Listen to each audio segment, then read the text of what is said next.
Hello everyone, welcome to my channel. Friends, आज हम पढ़ेंगे नंबर सिस्टम का पार्ट 3।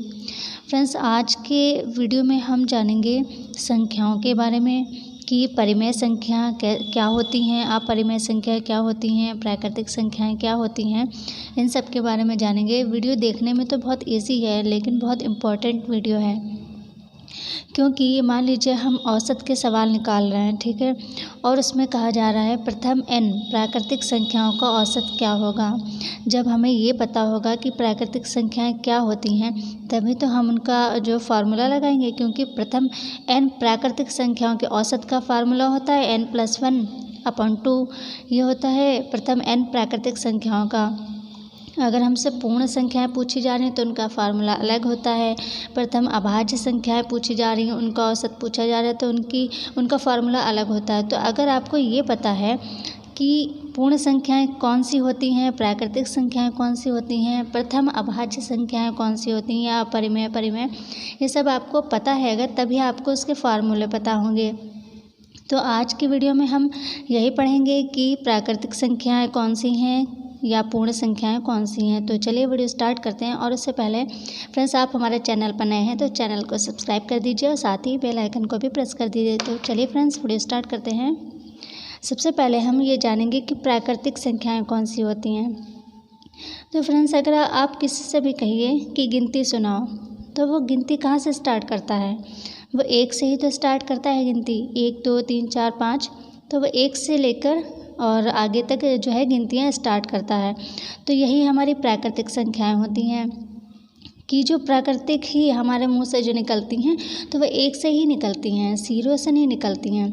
आप किसी से भी कहिए कि गिनती सुनाओ तो वह 0 से नहीं स्टार्ट करता है। 0 1 2 3 4 ऐसे नहीं स्टार्ट करता है, वो 1 2 3 4 ऐसे ही स्टार्ट करता है। तो प्राकृतिक संख्याएं जो हमारी होती हैं वो 1 2 3 4 इस तरह से आगे तक यानी 9 तक हमारी जो हैं ये प्राकृतिक संख्याएं हैं, ठीक है। प्राकृतिक संख्याएं 1 से ही स्टार्ट होती हैं, 0 से नहीं। प्राकृतिक संख्याएं 1 से लेकर 9 तक होती हैं, ये प्राकृतिक संख्याएं। तो और पूर्ण संख्याएं कौन सी होती हैं? पूर्ण संख्याएं होती हैं 0 से। ये 0 से जो स्टार्ट होती हैं, 0 1 2 3 और ये आगे 9 तक, ठीक है। तो ये सब होती हैं हमारी पूर्ण संख्याएं, ठीक है। अब पूर्ण संख्याएं इनको क्यों कहते हैं? क्योंकि ये जो है 1 से लेकर 9 तक प्राकृतिक संख्या, अगर हम इस 9 से आगे की अगर हम 10 बनाना चाहें तो 10 को हम कैसे बनाएंगे? इसमें तो 0 आता नहीं है, प्राकृतिक संख्या में 0 है नहीं, क्योंकि 1 से स्टार्ट है वो। तो अगर इसमें 0 है नहीं, फिर हम 9 से आगे की संख्या कैसे बनाएंगे? क्योंकि 9 से आगे की संख्या बनाने के लिए 0 चाहिए, जो कि प्राकृतिक संख्या में नहीं है। तो ये प्राकृतिक संख्याएं हैं, इनको पूर्ण नहीं कह सकते। पूर्ण तो तभी होंगी जब इसमें 0 होगा, क्योंकि 0 के बिना फिर आगे की संख्याएँ कैसे पूरी होंगी। तो इसलिए प्राकृतिक संख्याओं को पूर्ण संख्या नहीं कह सकते। पूर्ण संख्याएं 0 से स्टार्ट होती हैं, और जो आगे अगर 10 बनाएंगे तो 1 तो हमें इसमें मिल रहा है, 1 तो इसमें भी मिल रहा है। तो 1 हमने लिया और उसको 0 लगाना पड़ेगा तभी 10 होगा। 1 हमने मान लीजिए प्राकृतिक संख्या से लिया और 0 कहाँ से लेंगे? जब तक 0 नहीं लगेगा तब तक पूर्ण नहीं होगी संख्या। 10 पूर्ण नहीं होगा बिना 0 के, तो 0 लगेगा तभी तो ये 10 पूर्ण होगा। तो हमारी जो पूर्ण संख्याएं हैं वो जो है वो 0 से स्टार्ट होती हैं। 0 1 2 3 4 5 और आगे तक हमारी पूर्ण संख्याएं हैं, ठीक है। प्राकृतिक संख्याएं 0 से स्टार्ट नहीं होती हैं, ये ध्यान रखिएगा। पूर्ण संख्याएं 0 से स्टार्ट होती हैं। चलिए अब देखते हैं पूर्णांक। पूर्णांक संख्याएं क्या होती हैं? पूर्णांक संख्याएं वो होती हैं जो, मान लीजिए ये हमारा 0 है, ये आधार है, बेस है, ठीक है। जो इधर 1 2 3 4 ये हमारे सब प्लस में हैं, जो कि हमें पहले से पता थी। पहले से प्लस वाली संख्याएं तो हमें पता थी, ठीक है। अब जो मानव ने जो है अपनी सुविधाओं के लिए इसको माइनस में भी लेकर आया, मतलब आगे प्लस तक अनंत तक है आगे ये प्लस में है, और उसी हिसाब से 0 से पीछे इधर माइनस में भी अनंत तक कर दी हैं। तो यही हमारी पूर्णांक संख्याएं हो गई कि प्लस में भी अनंत तक और माइनस में भी अनंत तक। मान लीजिए -1 और ये -2 -3 -4, इस तरह से अनंत तक इधर भी हैं, अनंत तक इधर भी हैं। तो ये हमारा 0 जो है, मान लीजिए ये बेस है, ठीक है। 0 से इधर प्लस में भी अनंत तक और माइनस में भी अनंत तक हैं, ये होती हैं पूर्णांक संख्याएं। अब आ जाइए सबसे जो इम्पोर्टेंट है, अभाज्य संख्याएं। अभाज्य संख्याएं जो कि इम्पोर्टेंट हैं, और ये क्या होती हैं अभाज्य संख्याएं? अभाज्य संख्याएं वो होती हैं जिनके केवल 2 ही फैक्टर हों। कोई भी संख्या हो, मान लीजिए 2 है, इसके 2 फैक्टर ही होंगे। एक तो 1 से ये कटेगी, 1 दूना 2, दूसरा स्वयं से कटेगी। जो भी संख्या, कोई ऐसी संख्या जो 1 से और स्वयं से विभाजित होती हो, वही अभाज्य संख्याएं होती हैं। अगर 1 से ज़्यादा इसके फैक्टर आ रहे हैं तो ये अभाज्य संख्या नहीं होगी। 3 है, इसका जो है 1 से कटेगा और ये स्वयं से कटेगा, तो इसके भी 2 हैं। जिसके 2 हों मतलब फैक्टर 2 हों, एक तो 1 हो, दूसरा वो गिनती खुद हो, वही अभाज्य संख्या है। जैसे 2, 3, 5, 7, 11, 13, ये सभी अभाज्य संख्याएं हैं। अब सबसे छोटी अभाज्य संख्या क्या है? तो सबसे छोटी अभाज्य संख्या है 2। 2 जो है वो सबसे छोटी अभाज्य संख्या है। 2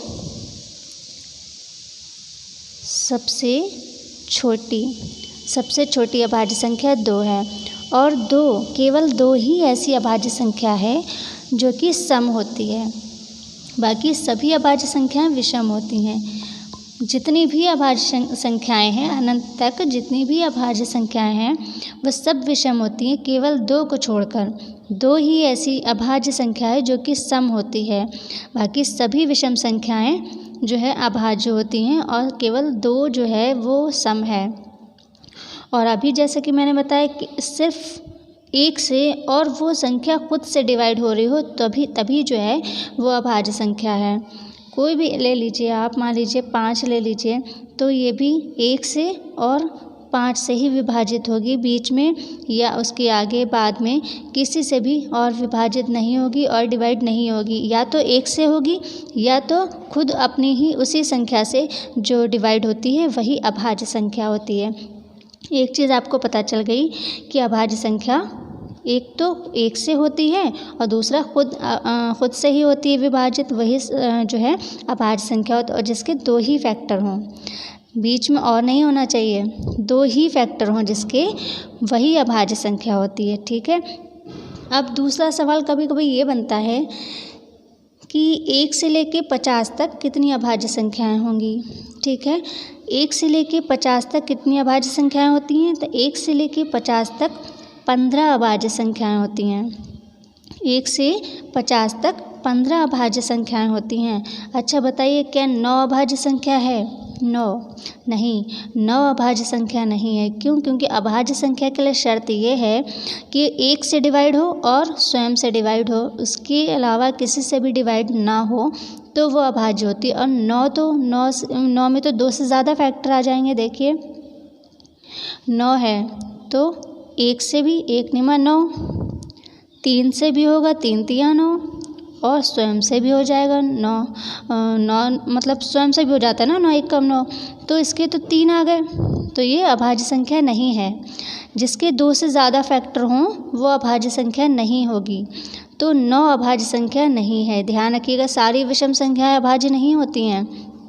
जैसे कि 9 भी विषम है पर ये अभाज्य नहीं है, तो ये उसमें मत रहिएगा कि सभी जो विषम संख्याएं हैं वो अभाज्य होंगी, तो नहीं, सभी विषम संख्याएं अभाज्य नहीं होती हैं। जैसे कि 9 अभाज्य नहीं है। तो इसलिए 1 से लेके 50 तक कितनी अभाज्य संख्याएं होती हैं? 15। और अगर पूछा जाए 50 से 100 तक कितनी अभाज्य संख्याएं होती हैं? तो 50 से 100 तक होती हैं 10। ठीक है। अगर मान लीजिए अलग अलग पूछ रहे हैं, एग्ज़ाम्स में पूछ रहे हैं 1 से लेके 50 तक कितनी अभाज्य संख्याएं होती हैं, तो 1 से 50 तक होती हैं 15 अभाज्य संख्याएं, और 50 से 100 तक होती हैं 10 अभाज्य संख्याएं। ठीक है। कुल मिलाकर पूछा जाए, अगर 1 से 100 तक की पूछ रहे हैं तो होती हैं 25। 1 से 100 तक की अभाज्य संख्याओं की संख्या पूछ रहे हैं अगर, तो होती हैं 25, 1 से 50 तक होती हैं 15 और 50 से 100 तक होती हैं 10। सबसे छोटी अभाज्य संख्या 2 होती है और केवल 2 ही ऐसी अभाज्य संख्या है जो कि सम होती है। बाकी सभी अभाज्य संख्याएं विषम होती हैं और सभी विषम संख्याएं अभाज्य नहीं हो सकती। ये भी आपने देख लिया, जैसे कि 9 ये जो है अभाज्य संख्या नहीं है। अभाज्य संख्या के लिए शर्त ये है कि उसके 2 ही फैक्टर हों। ठीक है, नेक्स्ट चलिए देखते हैं संयुक्त संख्या। संयुक्त संख्या क्या होती हैं? अभी हमने देखा अभाज्य संख्याएं, अब हम देखते हैं संयुक्त संख्या यानी को प्राइम नंबर जिसको बोलते हैं। अभाज्य संख्या प्राइम नंबर और संयुक्त संख्या को प्राइम नंबर उसको बोलते हैं संयुक्त संख्या। जैसे कि अभी हमने 9 को देखा कि इसके 2 से ज़्यादा जो हैं फैक्टर हैं। ठीक है, 9 से मतलब 2 से ज़्यादा फैक्टर हो रहे हैं 9 के, तो ये क्या होगा? ये को प्राइम नंबर होगा। अभाज्य संख्या यानी प्राइम नंबर वो होता है जिसके 2 ही फैक्टर हों, या तो 1 हो या वो स्वयं संख्या हो। ठीक है, और को प्राइम नंबर जो होता है यानी संयुक्त संख्या जो होती है वो ये होती है कि उसके फैक्टर 2 से ज़्यादा निकल रहे हों। किसी भी संख्या के फैक्टर 2 से ज़्यादा निकल रहे हों वो संयुक्त संख्या है या को प्राइम नंबर है। ठीक है, जैसे कि 9 देखो। अच्छा, सबसे छोटी संयुक्त संख्या पूछी जाए अगर, सबसे छोटी अभाज्य संख्या पूछी जाती है कि 2 होती है सबसे छोटी अभाज्य संख्या, ऐसे ही सबसे छोटी अगर को प्राइम नंबर पूछा जाए यानी संयुक्त संख्या पूछी जाए सबसे छोटी, तो वो होती है 4। याद रखिएगा, सबसे छोटी को प्राइम नंबर जो है यानी संयुक्त संख्या जो है वो 4 होती है। ठीक है, और उसके आगे जो है 6 होती है, 8 होती है, 9 होती है, 10, 12 इस तरह से होती रहती है। आगे तक बहुत है संयुक्त संख्या। जिसके 2 से ज़्यादा फैक्टर हों वो संयुक्त संख्या है। बस एक छोटी सी डेफिनेशन है इसकी कि जिसके 2 से ज़्यादा फैक्टर हों वो संयुक्त संख्या है। और सबसे छोटी संयुक्त संख्या है 4, फिर उसके बाद 6 है, उसके बाद है 8, फिर 9, 10 है, 12 है, 11 नहीं है 12 है। ठीक है, तो ये होते जिनके 2 से ज़्यादा फैक्टर निकलते हैं वो संयुक्त संख्या है या को प्राइम नंबर उसको बोलते हैं। जैसे 6 के भी 2 से ज़्यादा निकलेंगे, 8 के भी, 9 के भी, 9 के तो अभी आपने देख लिया। और सबसे छोटी 4 है, 4 को भी देख लीजिए आप। एक तो 1 से, ठीक है, दूसरा 2 से, फिर 4 से भी। ठीक है, तो इसके भी निकल आए 2 से ज़्यादा फैक्टर, तो इसलिए सबसे छोटी संयुक्त संख्या 4 है। और उसके बाद 6, 8, 9, 10, 12 आगे और भी हैं जिनके 2 से ज़्यादा फैक्टर निकले वो सभी जो हैं संयुक्त संख्या है। ठीक है, चलिए नेक्स्ट, सम संख्या विषम संख्या, इवन नंबर ऑड नंबर। ठीक है, ये तो सभी को पता है कि सम संख्या जो 2 से विभाजित हो जाती हैं वो सम संख्या, और जो 2 से विभाजित नहीं होती वो विषम संख्या है। 2 का जो पहाड़ा है, पूरा 2 का पहाड़ा इवन नंबर है। ठीक है, पूरे 2 के पहाड़े में सभी नंबर इवन आते हैं यानी सम नंबर आते हैं। और जो सम संख्या वही है जो 2 से ना कटे वो सम संख्या है। जो 2 से कट जाए, 2 से पूरी कट जाए वो सम संख्या है। और जो 2 से ना कटे वो विषम संख्या है। मतलब जिसका आधा आधा पूरा आधा आधा बन जाए, आधा आधा हो जाए वो है सम संख्या, और जिसका आधा आधा ना किया जा सके वो विषम संख्या है। मतलब जो 2 से ना डिवाइड हो वो विषम है, और जो 2 से डिवाइड हो जाए वो सम संख्या है। सम संख्याएं 2 है, 4 है, 6 है, 8 है, 10 है, 12 है। आगे जो डिवाइड हो जाए 2 से, पूरी डिवाइड हो जाए, शेष कुछ ना बचे, पूरी डिवाइड हो जाए वो सम संख्याएं हैं। और जो ना डिवाइड हो सकें वो हैं विषम। देख लीजिए 5, 7, 3, 5, 7, 9, 11 इस तरह से ये सभी विषम संख्याएं हो गई। तो ये हो गए इवन नंबर, ये ऑड नंबर हो गए। जो 2 से विभाजित हो गए वो सम नंबर हैं, और जो विभाजित नहीं हो सकते, जिनका शेष बच जाता है, डिवाइड नहीं हो सकते, वो विषम संख्या है। ये तो बहुत सिंपल है। चलिए अब देखते हैं परिमेय संख्या, सबसे इम्पॉर्टेंट। परिमेय संख्या क्या है? परिमेय संख्या जिनको बटे में लिखा जा सके। ठीक है, परिमेय संख्या जिसको रेशनल नंबर बोलते हैं, इसको क्या है P/Q फॉर्म में लिखा जा सकता है। और जिनको P/Q फॉर्म में लिखा जा सके वो सभी परिमेय संख्याएं होती हैं। पर शर्त है इसके लिए भी शर्त ये है कि Q का मान कभी भी ज़ीरो नहीं होना चाहिए या Q के स्थान पर ज़ीरो नहीं आना चाहिए, वो परिमेय संख्याएं हैं। जैसे कोई भी संख्या ले लीजिए, 2/4 परिमेय संख्या है, जिसको बटे में लिखा जा सके, वो रेशनल नंबर है यानी परिमेय संख्याएं हैं। पर शर्त क्या है कि हर के स्थान पर, हर होता है ना नीचे वाला, इसको हर बोलते हैं, इसको अंश बोलते हैं। ये अंश होता है और ये हर होता है। तो हर के स्थान पर ज़ीरो कभी नहीं होना चाहिए, हर के स्थान पर ज़ीरो नहीं होना चाहिए परिमेय में। परिमेय संख्या में बटे में लिखा जा सके और शर्त ये है कि बटे में हर के स्थान पर ज़ीरो नहीं होना चाहिए, वो परिमेय संख्याएं हैं। और क्या शर्त है परिमेय संख्या की कि परिमेय संख्या यानी जैसे 2/4 या और भी कुछ हो सकती हैं, बटे में हो और पूरी कट जाए, ठीक है, पूरी कट जाए, शेष ना बचे, पूरी कट जाए, वो परिमेय संख्या है। और शेष अगर बचता भी है, रिमाइंडर अगर आ भी रहा है, तो पॉइंट के बाद लगातार एक ही संख्या रिपीट हो रही हो तो वो परिमेय संख्या हो सकती है, ठीक है।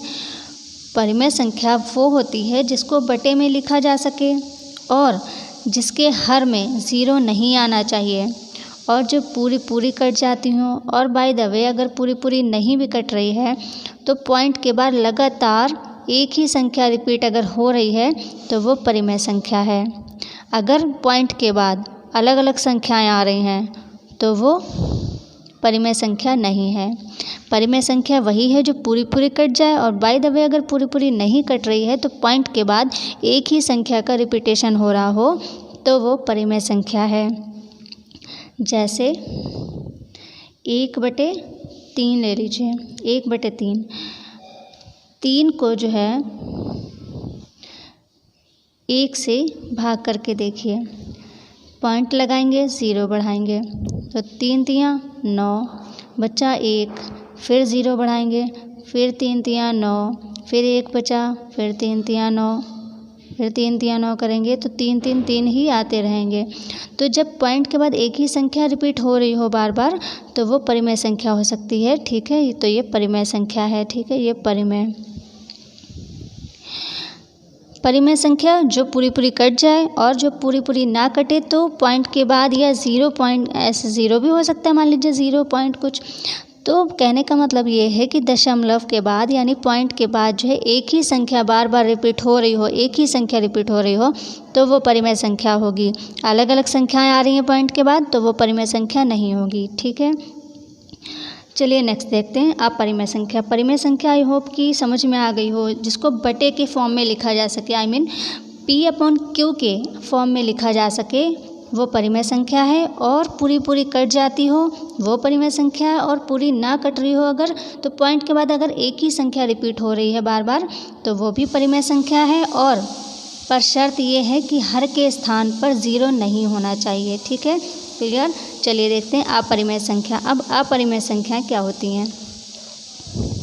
अपरिमेय संख्या जो ना तो पूरी कटें, ठीक है, और ना ही एक ही संख्या बार बार रिपीट हो, जैसे कि अभी हमने बताया बिल्कुल परिमेय संख्या का उल्टा जो है वो अपरिमेय संख्या है।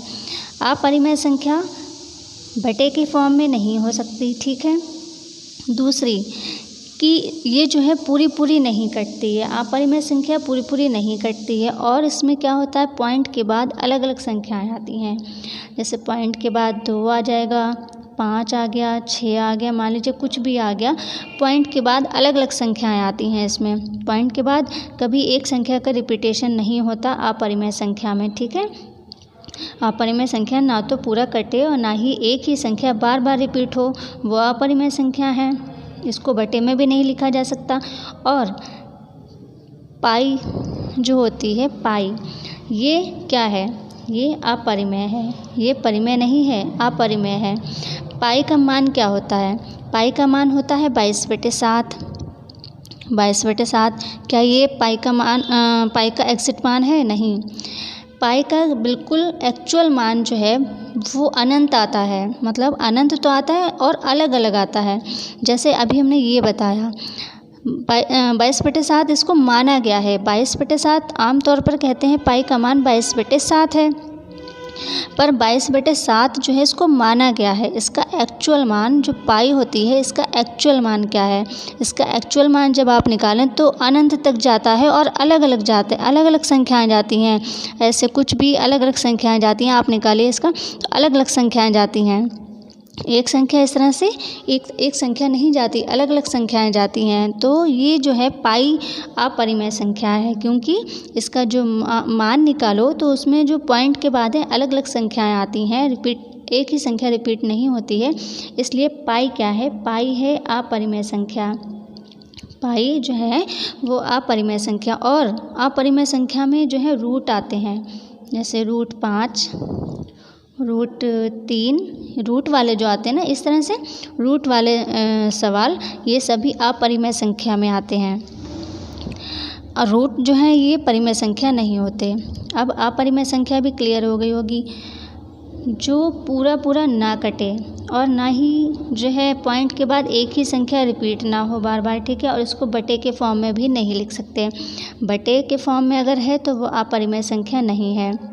इसलिए 22/7 जो है ये परिमेय है, पर पाई जो है ये अपरिमेय है, ठीक है। यहाँ पे कंफ्यूज नहीं होना है। पाई अपरिमेय है लेकिन 22/7 परिमेय संख्या है, ठीक है। और रूट में अगर है, इस तरह से रूट में है तो ये भी अपरिमेय संख्या है। रूट लिखा हो कहीं पर रूट में कुछ भी, तो ये क्या है? परिमेय है या अपरिमेय है? तो ये अपरिमेय है, ठीक है। चलिए देखते हैं नेक्स्ट वास्तविक संख्या। वास्तविक संख्या देखते हैं, जो कि नाम से पता चल रहा है वास्तविक संख्या। वास्तविक संख्या में सभी प्रकार की संख्याएं आ जाती हैं। वास्तविक में सभी प्रकार की संख्याएं आती हैं, इसमें परिमेय भी होती हैं और अपरिमेय भी होती हैं, ठीक है। वास्तविक में सभी आता है, इसमें परिमेय भी आएंगी, अपरिमेय भी आएंगी, पूर्ण भी आएंगी, प्राकृतिक भी आएंगी, अभाज्य भी आएंगी, इसमें सभी आ जाती हैं, ठीक है। तो वास्तविक नाम से जो कि पता चल रहा है वास्तविक संख्या, अगर कहीं पर दिया जा रहा है तो बिल्कुल कंफ्यूज नहीं होना। वास्तविक संख्या में सभी सब कुछ आ जाता है। अगर दिया जा रहा है वास्तविक संख्या, प्रथम वास्तविक संख्या है, ठीक है, तो फिर वास्तविक में फिर सब आ गया, 0 से लेकर फिर सब कुछ स्टार्ट हो गया। वहाँ पे अभाज्य संख्याएं भी आ सकती हैं, सम भी हो सकती हैं, विषम संख्याएं भी हो सकती हैं, परिमेय अपरिमेय सब कुछ।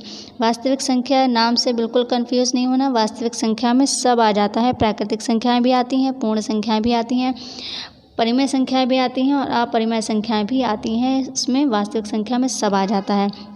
आई होप वीडियो अच्छा लगा हो। वीडियो बनाना था कुछ और, कॉन्सेप्ट आज का कुछ और था, पर जो वीडियो बनाना था उसमें एक जगह पर पूर्णांक संख्या और पूर्ण संख्याएं आ रहा था। तो फिर मैंने सोचा कि अगर आपको यही नहीं पता कि पूर्ण संख्याएं कहाँ से आ रही हैं तो आप फार्मूला कैसे लगाएंगे, तो वो वाला कॉन्सेप्ट छोड़कर आज ये वाला कॉन्सेप्ट किया है।